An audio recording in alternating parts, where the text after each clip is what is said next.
So here's another great example of something that we can use Jett Sett on. So Alexis is going to be getting ready to do a little bit of a hammer down setting on her bezel. And she has this beautiful repoussé bale, all poofy and gorgeous. But, you know, the hammer down is a hammering setting.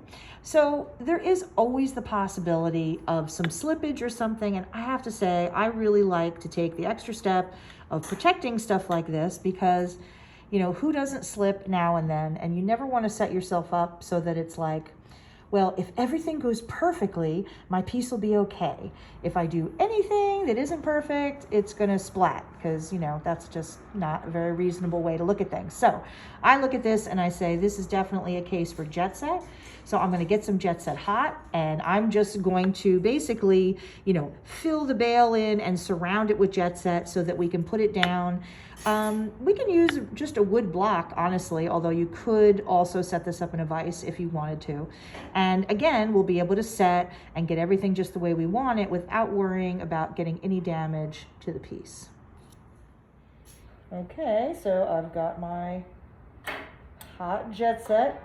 Fish it out, dip it in the cooler water so that I can handle it, although it's still warm.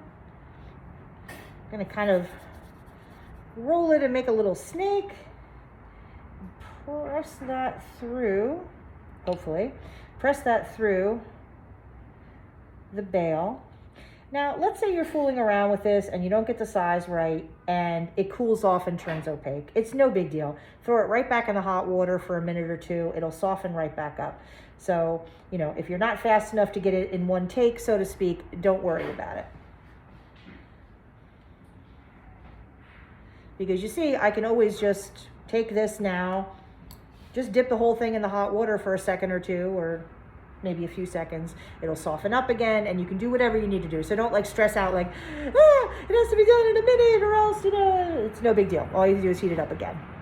So I'll take it out of the hot water. Just be a little careful with your fingers. And I'm just gonna kind of shape it around a little bit.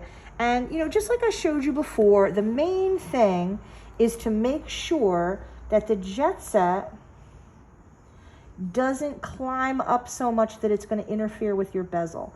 So I get in there with a dowel or my fingernail or like a, you know, something.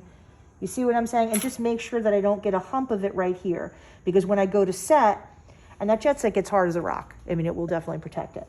So in this case, it's not even so much that I'm worried about making a scratch on my bale, although we don't want to make a scratch on the bale. But if you have a fragile bale and you really give it a good whack, you could really dent it and, you know, mess it up. So if I do this,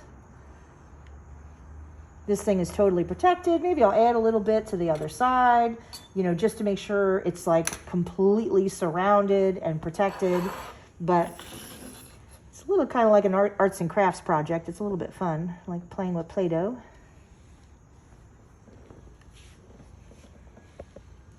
And remember, if you're not speedy enough, just soak it back in the hot water for, you know, a minute or so, and you'll be able to shape it again. So you see? Now I just let that become opaque. It'll be like rock hard, and I don't have to worry about our bale at all. We can set and hammer and do everything and not have to stress out at all. So just to show you what we've done, I've got the Jett Sett, which is nice and hard. That's protecting the bale.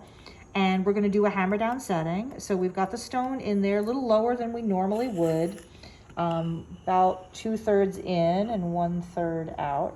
If I can capture that properly, there you go. And you see we just used a crappy piece of studio wood that we use for setting stones all the time. That works just fine for something like this.